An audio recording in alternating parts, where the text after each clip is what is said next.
So we're inside Irish and Chin headquarters, and Chin is always good to reason with you, but it's my first time visiting the fortress here. Yeah. But the reason that I had to make a special trip out here is I've heard about this Rumble that's coming up in Canada at the end of the month, and I really need to know what is behind that because, it feels like something that's very important that's going to take place. The Canada Rumble is a part of a wider scope, which is this Rumble series that we have conceptualized here at Irish and Chin. And it's about just giving a platform to the newer sound systems, the younger sound systems, so to speak. Many people get confused when we use the terminology young sound, so I just want to let everybody understand that when we say young sounds, we're speaking of sounds that's younger in international exposure. So a young sound could be a sound that's 20 years old, but doesn't have that exposure that they're looking for. So they're young in international fame then, right? Understood. So giving this platform to younger sound systems in order to keep this industry spiraling and going as far as it can go. I'm worried about the industry. I'm worried that there's not enough being flooded with new sounds. Well, we talked about this before the Jamrock cruise. We had a chance to speak. I think you were in the car headed to an event, and I caught you before you went into the Barclays Center to see Cat on a hip-hop, like an old-school hip-hop show. And thankfully, somebody had the good sense to bring Super Cat into that mix because... How did he do, by the way? It was okay. It was okay? It was okay. I mean, he could have probably even gotten more shine. He could have did it better, but it was okay. I'm just glad to see Cat represented on that forum because people have to be aware of where this thing is coming from. Yes. 2016 was the best of times and the worst of times for sound system culture, reggae, Jamaican music overall. You look at all of the records that were on the radio this year, they all had a piece of that dancehall DNA in it. Yet being called something else. Look at the Grammy categories. Look at the pop category has a Sean Paul record in it. The R&B category has Tory Lanez singing Tonto Metro and Devante. You got Sister Nancy sampled on a Kanye West record, which is in the best hip-hop vocal collab. It's all over the place. I went to Coachella. Boom Shots, covered Coachella this year. The headliner for Coachella was Major Lazer. Actually, Jack U, which is, I forget now. I think Jack U was one night, Diplo and Skrillex, and the next night was Major Lazer. At the biggest stage, the final ultimate climax of Coachella, which is arguably the largest music festival in America. It's the same sound system, but somehow it's all getting washed into the... It's not being represented in its purest form, and my argument has always been the credit is not being relayed. The origin is not being relayed. Again, people like Major Lazer and other people, we definitely applaud what they're doing, And, you have like Walshy Fire, who is with Major Lazer, so that kind of ties coming it in. From the heart. It makes that culture there. But you have so much other people who are part of it or, coming into it, and that connection is not there. You know what I mean? We have the Red Bull situation that I think you and I spoke about briefly, right? Where, big festival, guys are competing, superstars are voicing dub plates, and kids are raving, and everybody's feeling like, yes, I'm enjoying this. But there's no no message that this is soundboy culture coming from Jamaica, and that kind of bothers me. So with all of these things happening, as you say, in 2016 is good and the bad, right?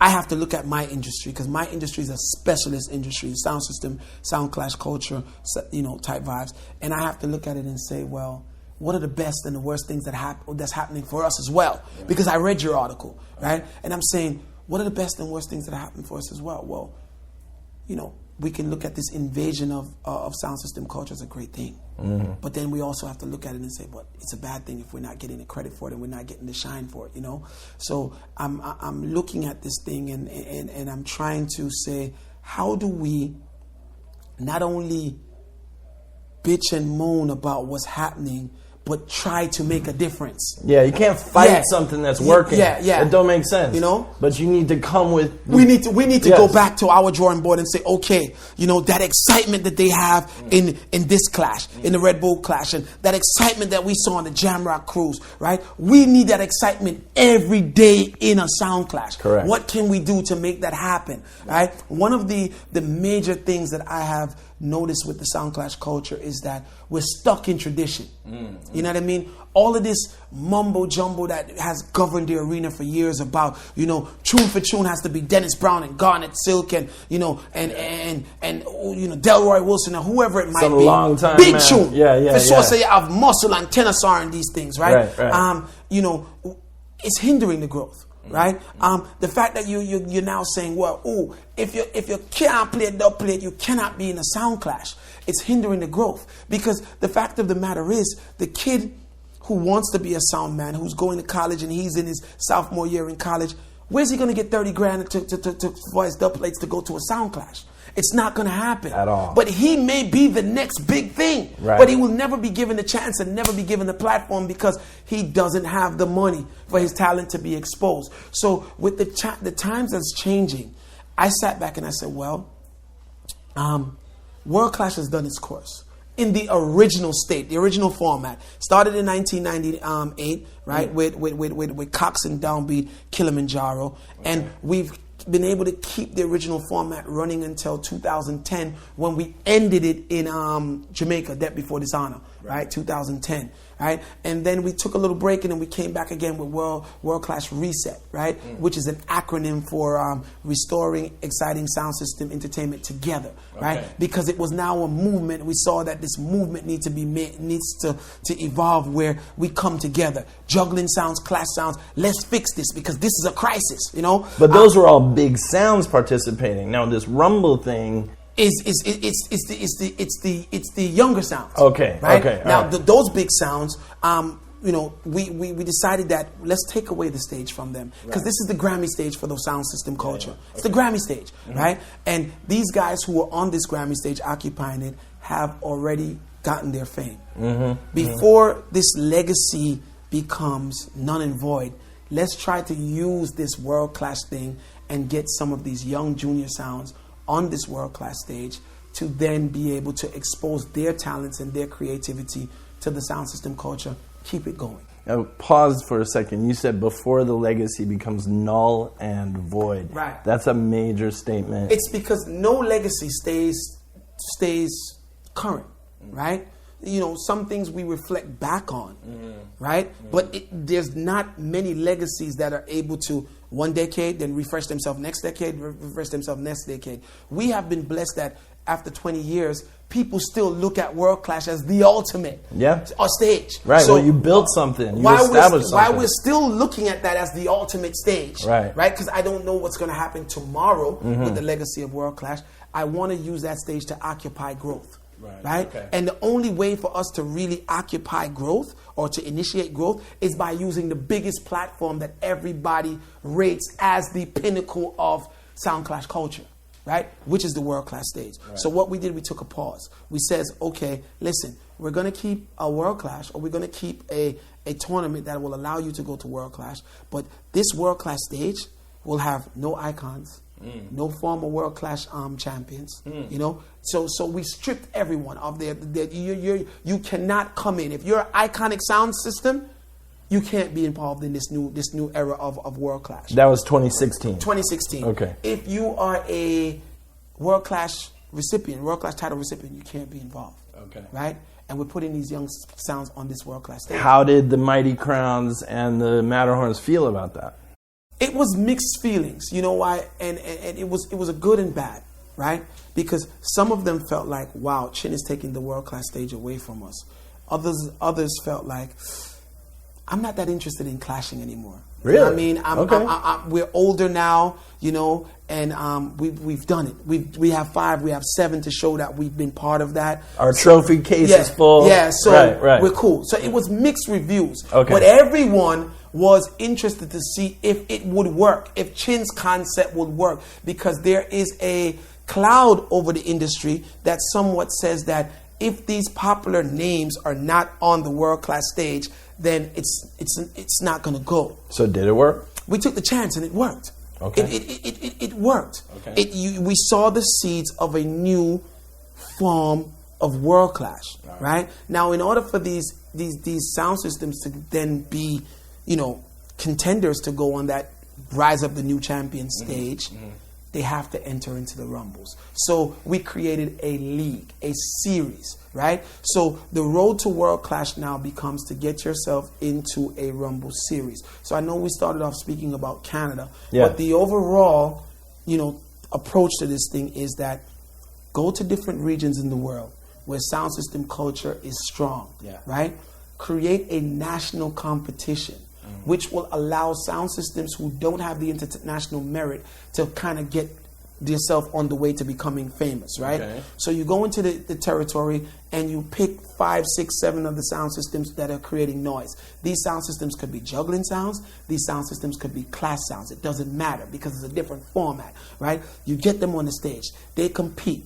They win. They become the champion of Japan, the champion of Canada, the champion of the US, the champion of England. And now all of those champions meet on a world-class stage, a new generation of the world-class stage, which is called the Rise of New Champions. And of course, the defending champion now is from Canada. The defending champion, of course, is from Canada, which kind of makes even the Canada Rumble coming up sweet. Yeah. Because you're not only fighting to be on the world-class stage, but you're fighting to put yourself in a civil war with your own countryman on an international stage.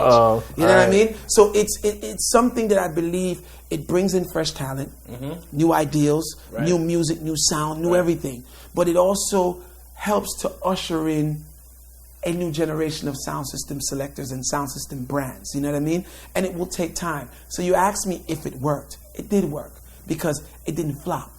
It wasn't a situation where World Clash was held, the Rise of New Champions, and no one showed up. Okay. Sure, it wasn't the World Clash crowd that we have been, getting all of these years, because those people naturally will buy into what they know, which is the brands that they know. Okay. However, the fact that the interest was there, and you got to remember that the World Clash crowd is a very large crowd. So if you get a fraction of that crowd, you're still ahead of the other sound competitions that's being held in our little industry that we have, right? So it worked.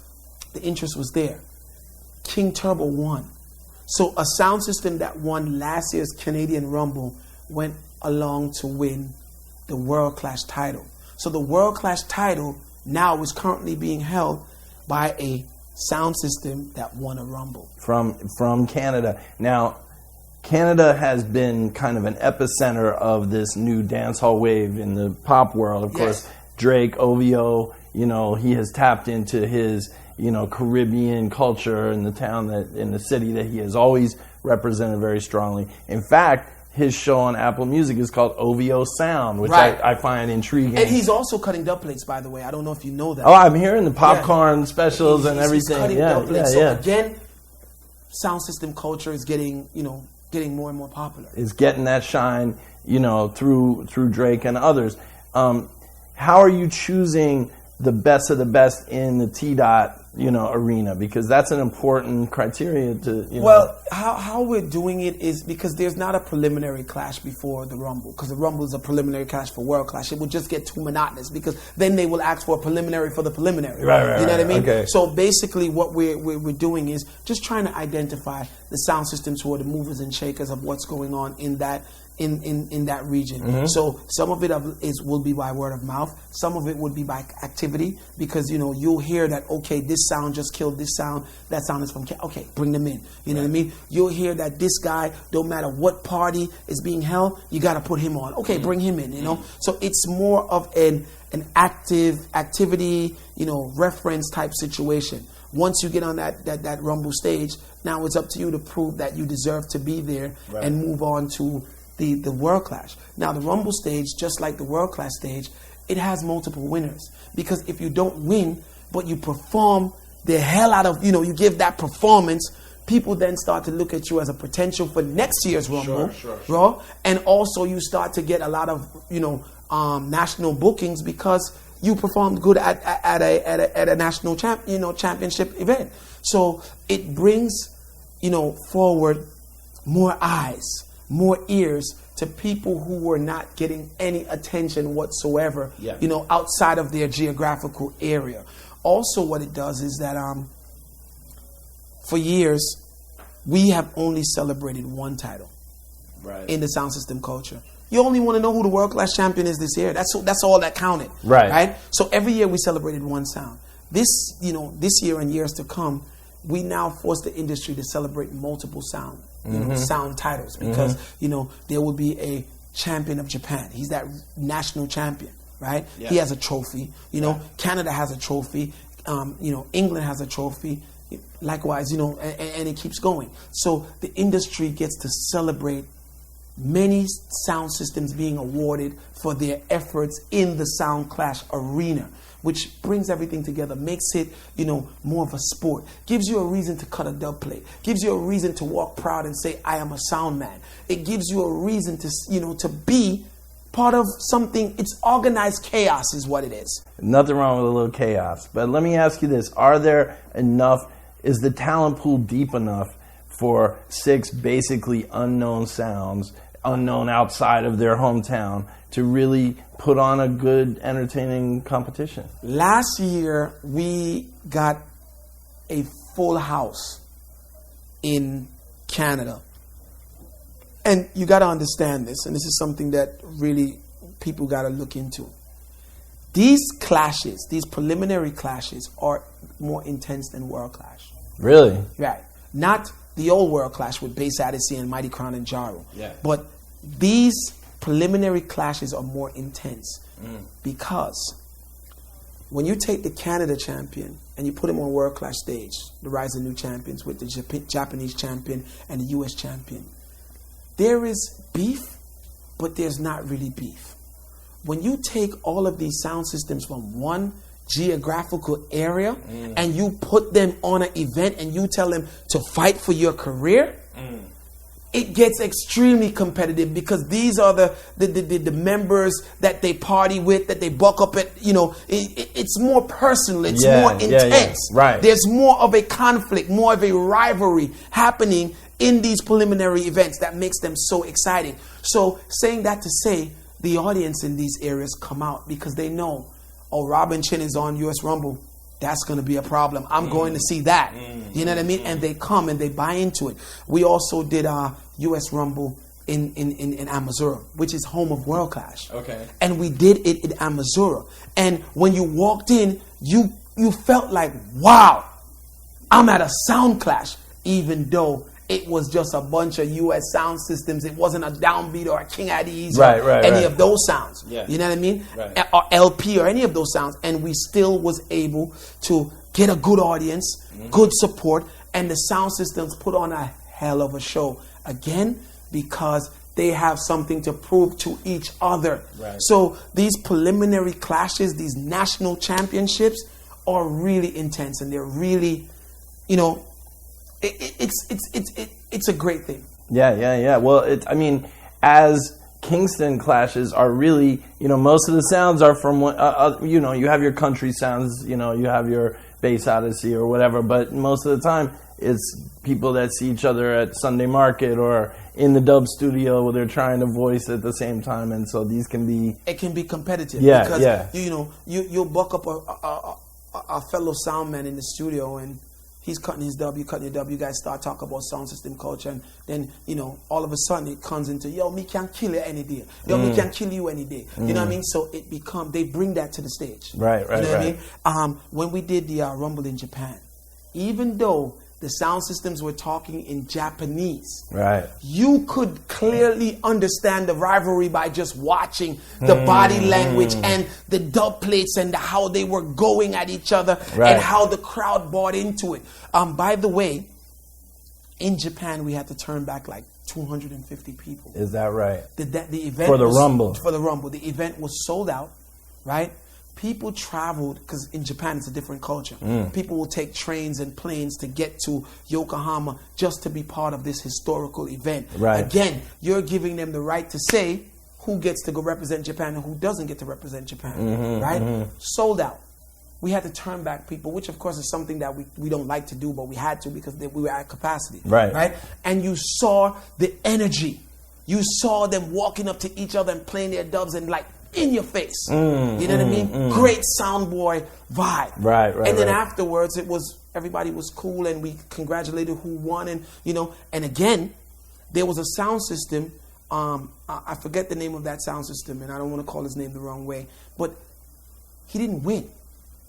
But they performed wicked. Okay. And because they performed so wicked, they're now being held in high merit in Japan. And there's going to be people saying they get robbed. And yes, and people saying, no, they're like, listen, next year, they got to be in it. Now you have the sound systems, and this happens in every region, that when I come to them with the thing and I say, yo, Road to World Clash, blah, blah, blah, yo, I'm going to need for inner that.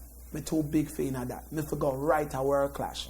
What's happening now is that now that they're getting a taste of the Rumble, they're lined up for next year. Yo, next year, I'm in a Rumble team that car. You got me thinking I want to be at the Rumbles more than the World Clash almost, because it's like Don Juan's studio on a Friday night, like 7 p.m. when all the sounds trying to get their steel cut before they go. Recreating the real energy. Yes. Because guess what? Once upon a time, Mighty Crown was hungry. Mataran, Lynx, Panther, Trooper, all of these guys, whoever that you would say is leading the industry, they're not hungry anymore. Right. They don't have anything to prove anymore. And mentally, they may not say it verbally, but mentally, this is how they feel. We've been there, we've done that. What's winning another title? Right. Now, when you turn over the stage to guys who have everything to prove and may think that this is their only one shot at fame, they don't know if they're going to qualify for a Rumble next year. I'm in Rumble now, and I am going to prove to everybody that I can get on that world-class stage, right? And this is why it becomes such a great thing. And we are able to discover new talent for the global market, and we're also able to create new champions. And now there's another level of excitement with the World Clash. I understand the World Clash Rise of New Champions winner will have a chance to compete on the cruise. It's up in the ante. Yes. Right? Yes. So now, we've linked with Damien Junior Gang Marley and the Marley Cruise, who he's also hosting an annual Sound Clash that he does every year. The Sound Clash at Sea. It's Sound Clash at Sea. Yes. Right? And now there has been a spot carved out for the World Clash winner. So if it's no matter how many people will partake in each event, because numbers vary, right? There will be one spot there for the winner of World Clash to get on that cruise. So these sound systems are now getting a league to be in. Right? You enter the league at the grassroots level, which is the Rumble, right? You fight your way for the Rumble. Some will advance, some may not advance, but people will be watching you perform. So you may gain some fans without really advancing. The ones that do advance get to go on the bigger stage, which is the World Class stage, and compete against national champion holders such as themselves. Right? Yeah. And they fight now to say, okay, I'm going to hold the International Cup. Once they get their hands on that International Cup, they're gone on the Jamrock Cruise, which you all know that Jamrock Cruise is not the average Soundboy audience. It's a mixture of people from all over the world. 40 different nations. 40 different nations represented. You know what I mean? So because we know what the Jamrock Cruise is, right? Why not prepare these contenders from the Rumble by letting them play whatever they want to play? Do whatever they want to do within regard, right? But of course, we hold on to the tradition slightly by saying, okay, at this round, 45 shop lock. You can't play no non-dub plate material, right? So you could have played a calypso song from Marshall Montana and Bunji Garlin in the earlier rounds, or a hip hop song from Jay-Z or whoever you're, Drake or whoever you want to be. But if you're gonna play it here, it better be a dub. You know what I mean? In Toronto, it might be a Drake dub. So it still holds on to the still traditional culture. You know what I mean? And it's something that I think that it can help. It may not be the solution, Rob, but I believe that it can aid what's happening now. It's not about solutions. It's just about creativity and, you know, doing something new and exciting, getting young people attracted to the thing again, because, you know, they only know what is in their face. And if they feel that, you know, Sound System begins and ends on Apple Music radio, then that's all they're going to have. The way this thing is now is that if Drake decides that he's going to make a sound system, people will follow him, right? And he'll be sound system. His definition of sound system culture will be the definition of sound system culture for those followers. Right. We don't want that disconnect, right? You know, when we came into the industry, I had my favorite selector. You know what I mean? Babyface, King Addies, you wanted to be everything like him. You know, later on, Mataran became my favorite selector. You know what I mean? Later on, I was able to work as a manager and creator with Mighty Crown. You know what I mean? And that was the passion coming in, right? The key is that the fans who we are expecting to attend these events and buy into them need to be able to identify with the person who is standing on the stage developing the music, right? So if I'm looking at Ricky Trooper or whoever, and I'm thinking that, okay, he's 45 and I'm 19, disconnect. Total disconnect. Totally, yep. You know what I mean? Total disconnect. Not saying that Trooper or Sky Juice or any one of these expert selectors are doing anything wrong, but the generation, it's too much. It's too far apart. Right? So we need to have a young Trooper on the stage, whether it be World Clash or a juggling stage. Who cares? Representing sound system culture. We need to have a young Firelinks. Firelinks and Trooper and all of these guys still can do what they do, but we need to get the young people in. You need the Creep Chromatics and the, you know, the people that will play a future record, but play it with sound system vibes. Like they'll play it. You hear a hip hop record in a street dance in Jamaica, it's a totally different experience. You know, and those things need to now be recognized. I get it. You know, it needs to be ushered in. You know, when we were growing up in the States and we wanted to, you know, take Jamaican culture here to the United States, many of us started our sound systems in school. And we started our sound systems in school because we were popular in school, and all of our friends from school would come to our parties on a Saturday because, you know, we were their DJ. You know what I mean? You know, that's Chin, that's my boy, and Chin's going to have a party, so I'm going to go, right? And then maybe, you know, LP maybe playing with Chin, and LP's people from school is going to come in. This is how it started until it evolved into us having a physical sound system. Right? So where are these young kids with their following? It don't exist. We don't have young selectors coming in with a following, ushering a new, you know, energy into the sound clash culture or into the dancehall culture, so to speak. We don't have that. What we have today is a bunch of 40 and above partying at sound clashes or going to sound clashes and still trying to capture 1992. And I still love to hear a tenor saw dub played, or I love a panhead. You know, these dubs that you can get, not just because the artist is deceased, but the vibe and the history and the legacy. Do we hold, because you and I still love them, do we hold the 21-year-old selector to saying, yo, if you can't play tenor saw, you can't play a panhead dub and a sound man? Because if that's the message that we're putting out there, then the industry is going to stop. Because these guys are dead and gone, right? And the challenge becomes that today, the people who are inspired to be sound men, they don't have $50,000 to buy dubs. Like people had in the 90s. It's not there. So if we center the industry around dub plates solely, then what we're saying is that we're centering the industry around money solely. And only the people who have money should be sound men. And if the young kids don't have money, then they can't be sound men. So what we're doing, we're pushing the young kids to go follow Drake's sound. And we're pushing them to go follow Red Bull Sound Clash. That's what we're doing. Where they can identify with the music that's being played, you know, at no expense of theirs. And they can enjoy themselves. At the end of the day, people just want to enjoy themselves. They pay their money to go to a venue to enjoy themselves. What would be cool is if the money element kind of fell back a little bit, but the creativity came up. And so, you know, sound system, as you and Reshma were mentioning in your conversation earlier, that began as a studio extension. That was your creative community, and Jammy's posse had only Jammy's artists and Jammy's rhythms, and they would play that on their sound. So maybe you will even encourage people to discover new vocalists in their neighborhood. And try to build some rhythms. Yes, yes, because it's about moving forward. We've dwelled in the past too long. We've enjoyed the past too long. We've celebrated the past too long. Mm-hmm. But now the future is starting to look foggy. You know what I mean? Right. When, Kanye West is using Soundboy samples from Fuzzy Jones in his music. Mm. Oh, wow. That's Soundboy culture. Yep.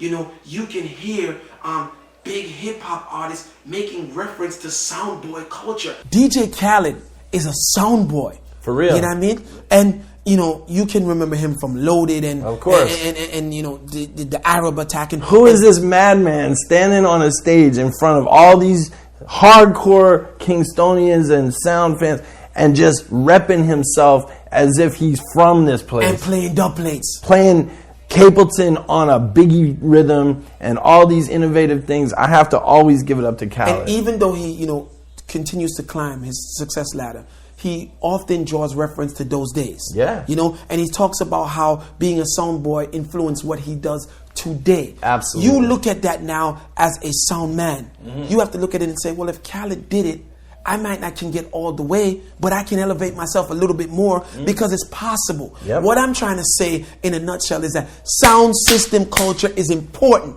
Yes. Right? It's an important aspect. And it when we speak about our music, right, and we speak about the people who are adopting our music, a lot of them are adopting it from the sound system culture root. Right? This is why we get Fuzzy Jones in a Kanye West song. Or the whole EDM wave. The whole idea of a DJ with big speakers is the thing you go see. Is Jamaican. Soundboy culture. Yes. You know what I mean? So, this whole Rumble thing is, again, to just, it's my way of experimenting and trying to keep the sound system culture alive. From the roots. From the root. Because it's alive and well, but I think we can agree that the originators are not really creaming off it like they should be. I think the originators are too relaxed. And that's the Caribbean culture. We're too relaxed. We're not seeing how far it can really go if we assert ourselves. If we really go in and we, when you go into work and you do a hard 9 to 5, you do a hard day, you put in a hard day's work. I don't think any of us anymore are putting in a hard day's work because we're not seeing where this thing could really go. We see that, the music is being sampled. We see that other entities are coming up with Soundboy competitions, and we're still just like, I eat that thing, that man. That's not really culture. That's not that foolishness. That, but we're not realizing, even though we may share that same sentiments, we are supposed to at the same time be showing them that's not real because this is real. Yeah, what I mean? It's not foolishness. It's 20,000 people in the O2 Arena. Exactly. That's not foolishness. That's far from foolishness. Yes. And it's 20,000 people enjoying themselves. Yes. You know what I mean? Yes. And there's celebrities playing dub plates. Right. You know what I mean? And that's I saw one where Wiz Khalifa was doing a great job at dropping some big dubs and doing his thing. Mm-hmm. You know what I mean? Mm-hmm. And representing sound system culture to the fullest. Well, he had a little help from Super Dupes. So it's cool. It's cool. Yeah, right. But at the end of the day, he was the one that was, right, true. acting as if he knew what was going on. True. You know what I mean? But we need to come together and say, okay, let's up our ante. Mm-hmm. You know what I mean? Now that people are interested, because sometimes, people may come in and try to mimic, but there will always be one or two people who come in and they want the original. Mm-hmm. They want to know what the original is like. Mm-hmm. So we need to keep the original alive. And make a new original. And make yes. Right. Yes, to keep it going. So again, that's what Rumble is about. So tell me, okay, we know about Canada Rumble. You got Canada, you got Japan, we got so far we got the US. Those are already in motion. What about the Caribbean? Now, Caribbean, I'm glad that you asked that. The Caribbean Rumble is probably one of the bigger projects of all the Rumbles, because it won't be the Jamaican Rumble, it won't be the Antiguan Rumble, it will be the Caribbean Rumble. So each year we're going to pick an island, and more than likely, because it's Caribbean, we can do it outdoors, so you get that real vibe, right? Yes. So we're going to pick an island, and then when we pick that island, we'll fly in sounds from Jamaica, sounds from different parts of the Caribbean, and we'll get them to compete, right? The winner of that event, their country goes to World Clash. It will be represented at World Clash. So wait, you were saying that then, therefore, if I'm clear on the rules, you could theoretically have a World Clash with no Jamaican sound in it? Yes, because if Jamaica doesn't win, then Jamaica can't go. Is that just an anathema? Is that a contradiction in terms to have a World Clash with no Jamaican sound? It's not solely a contradictory if you look at it from the root. Okay. Everyone who is competing in these rumbles, they're Jamaicans. They're Jamaicans who live in Canada. They're Jamaicans who live in... So the culture is still there, or they're the descendants of Jamaica. Right. I myself is a descendant. I'm not Jamaican by birth. I'm Jamaican by, being how I was brought up. I'm Jamaican by culture. Or Jamaica can claim, like someone like Rodigan is not Jamaican, but he has studied Jamaica. He has studied Jamaica. Right. But, Rodigan, even though as good as his intentions and as pure as his talent is, right? Rodigan may not be 100% comparable to a Jamaican who lives in Canada because he's a Jamaican. Right. You know what I mean? He is a Jamaican. Yeah, you know what I mean? True. The guys who are competing in US Rumble, they're Jamaicans. Rodigan may be able to be compared to the Japanese sounds competing because they're not Jamaicans at all. Yeah, true. They're Japanese playing reggae music. Yep. You know what I mean? The Europeans, for European Rumble, they would be Europeans playing reggae music. So I think that the music, and I don't want to say this the wrong way because I don't want people to feel like I'm saying that the music has gotten bigger than Jamaica, because that's not what I'm saying. I'm saying that the music is identifiable in a lot more places than Jamaica. Big time. The shockwave comes from Kingston. It goes all the way around the world, and you can't put the genie back in the bottle. Right. So we just saying that, okay, a Jamaican sound system from Jamaica must be on the World Clash stage is trying to put the genie back in the bottle. Right. You know what I mean? Right. Because we all represent Jamaica, and we all have the finest and purest intention for this Jamaican art form that's possible, right? But everyone has to earn their keep, right? Now, I am predicting, and I could be wrong, but growing up in Jamaica and understanding Jamaican culture, I do know that there sometimes can be a bias that evolves in the culture, right? So even though I intend to do Caribbean Rumble in Jamaica, I kind of want to get it rolling first outside of Jamaica before I bring it to Jamaica. I think that would be really interesting because there's a lot of other islands that they represent sound system culture, which we all know is a Jamaican thing.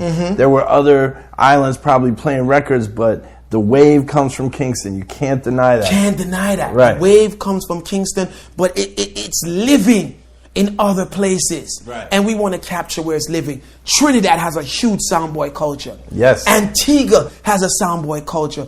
Guyana is not part of the Caribbean, but they have a soundboy culture. And then, the St. Lucia's and these places. Everywhere in the Caribbean has that culture because everyone identified, just like everywhere in the Caribbean plays reggae. Yep. You know what I mean? Yep. That's just what it is. Did you catch Bungie on the cruise this year? Bungie Garland set? It was during the day, so you might not have caught it. No, I didn't catch his set. Okay, his set was so interesting because he's a soca artist, but he calls his thing raga soca, right? And you can hear the dancehall influence.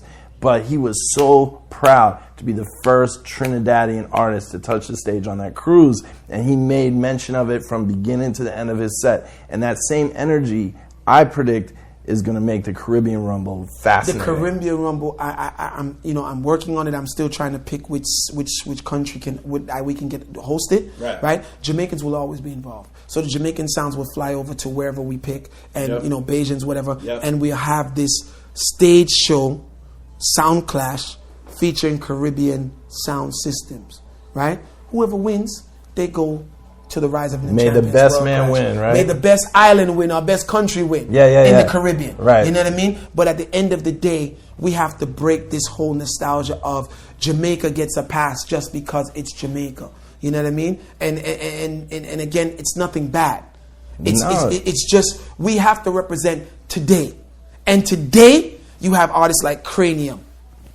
America. Out of Queens, yep. Right out of Queens, Yep. you know. You have Abarosi and these guys, Gentlemen and these guys over there. You have Cali Buds in Bermuda. By the way, Bermuda also has a huge soundboy culture. Heavy. You know what I mean? Yeah. So you want to now have a competition or a league that represents everybody who represents the culture of reggae and dancehall. And that's what we're trying to create. And we're doing it brick by brick, brick by brick, brick by brick. So, I mean, you're invited.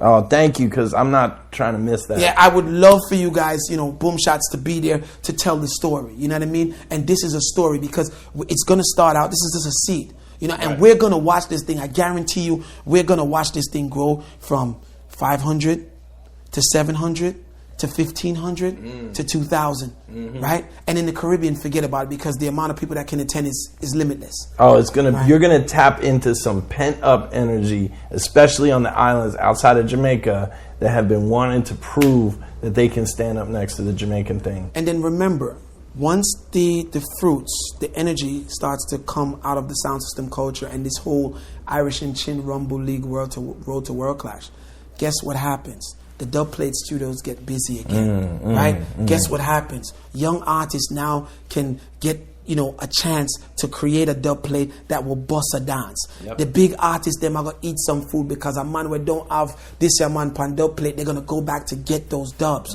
You know what I mean? So it brings up the culture again. Just revitalize. It starts revitalizing everything once again. Yep. You know what I mean? So, you know, I'm looking forward to it. I'm looking forward to you guys being there. You're invited to any one of the Rumbles. You know what I mean? Because, you know, this is not my story. This is our story. This is everybody who loves sound system culture needs to be part of this story. Because, you know, Mataran started from somewhere.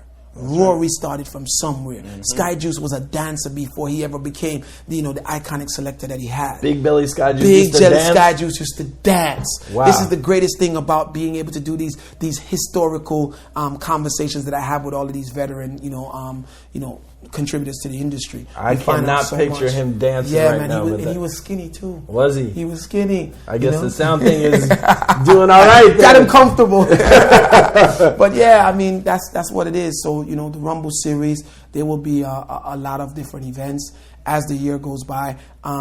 This year we may not be able to have every nation represented on World Clash because it's a process, you know, and you got to erect all of these events. So Irish and Chin, the company, is going to find ourselves doing 8 sound clashes in 1 year, which is a very hard thing to do. You're putting in work. Yeah, so it's gotta be in stages. So we can guarantee this year, we're guaranteeing the US, we're guaranteeing Japan, Canada, we're guaranteeing the UK and Europe. Okay, Right? that's a lot. So that's a lot. So I'm not sure if we'll be able to get the Caribbean one in because the Caribbean one is going to take so much planning and so you much. got to put in the proper groundwork for that to mean something. Yes. But you know, so if it doesn't happen this year, then we will just pick a sound from that region and say, okay, come to World Clash. Right. You know, but we will get it in, man, and it's I'm excited. Listen, I am excited too, and I salute you for what you put into this culture. It's one thing to just reap the fruits, but you're also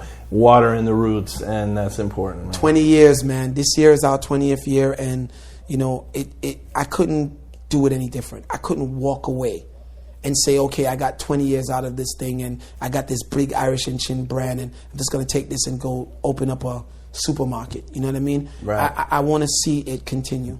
You know, and this is what we're doing to help it continue. Somebody else will come up after us, and maybe they're smarter than me. They're coming out of college. They come with fresh ideas, and they'll be able to take the Rise of New Champions and turn it into 20,000 people inside a O2 Stadium. Who knows? You know what I mean? So when the locks are getting a little gray, you can just kick back and watch the thing flourish. Yes. So sound system culture at its best, and you've been there from the first World Clash, if I'm not mistaken. Yeah, that's correct. You know what I mean? That's so correct. You've been with us for years. And cutting dubs at Don One before that. You know, Yeah. people might not remember me and Seaborn, but, you know, he's still holding down the BBC Hi-Fi. And, you know, it's a love thing, but you know, it has to make sense from a business perspective as well. We're gonna make it make sense. Yeah. We're gonna make it make sense. So I mean, that's really what it is, you know. Mm-hmm. So looking forward to seeing you, no doubt, and you know, and the boom shots at some of these events, and you know, it's best to be there when history is being made as opposed to someone telling you that it happened. No, listen, I'm not gonna make it miss me, and maybe even we can get Reshma B to turn up fresh from London and make it official. So man, it would be great. It would be great. So thank you so much for just coming to this is our domain, you know what I mean? This is where all of the ideals and all the, if you look at the wall here, these are all Soundman signatures. So this is all the sound systems that pass through Soundchat Radio. You know, they're not allowed to leave here without signing. And then the blue wall here is all of the artists that come, you know, and stop by to give us that endorsement. Yeah, Shinehead, Kingston, 12 High Five. U-Roy, you know, Assassin, Cranium, Conscience, Randy Valentine. There's like so many, you know what I mean? And I'm just looking as I glimpse over Raging Fire, Morgan Heritage, so many, you know, pass through. Josie Wales, U-Roy, Charlie Chaplin, you know what I mean? And then the sound system list is, you know, it's just phenomenal. So we keep it going. It's a beautiful thing what you built here, and, you know, long may it thrive. Enough respect in all aspects, sir. Give thanks, my brother. All right.